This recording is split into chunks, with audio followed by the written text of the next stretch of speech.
अहम खबर अवां खे ॾियूं। National command and control centre जे सरबराह असद उमर चयो आहे त वैक्सीनेशन बाबति हिक ॿी कामयाबी मिली आहे। गुज़िरियल ॾींहुं 10 करोड़ वैक्सीनेशन जो हदफ़ मुकमल कयो आहे। इस्लामाबाद में मीडिया सां ॻाल्हि ॿोल कंदे असद उमर चयो त वैक्सीनेशन जी रफ़्तार में तेज़ी आणण जी ज़रूरत आहे।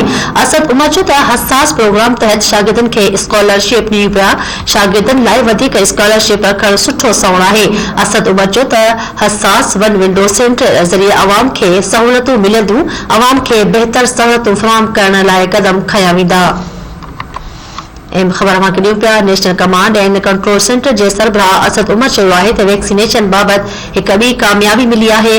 गुज़िरियल ॾींहुं 10 करोड़ वैक्सीनेशन जो हदफ़ मुकमल कयो वियो आहे। इस्लामाबाद में मीडिया सां ॻाल्हि ॿोल कंदे असद उमर चयो त वैक्सीनेशन जी रफ़्तार में तेज़ी आणण जी ज़रूरत आहे। असद उमर चयो त हसास प्रोग्राम तहत शागिर्दनि खे स्कॉलरशिप ॾियूं पिया। शागिर्दनि लाइ वधीक स्कॉलरशिप रखणु सुठो सवण आहे।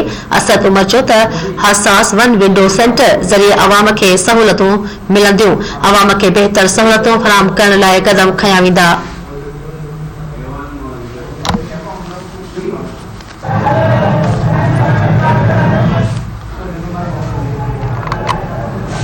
अहम ख़बर अवां खे ॾियूं पिया। National command and control centre जे सरबराह असद उमर चयो आहे त वैक्सीनेशन बाबति हिक ॿी कामयाबी मिली आहे।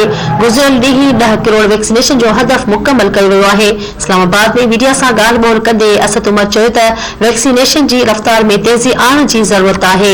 असद उमर चयो त हसास प्रोग्राम तहत शागिर्दनि खे स्कॉलरशिप ॾियूं पिया। शागिर्दनि लाइ वधीक स्कॉलरशिप रखणु सुठो सवण आहे।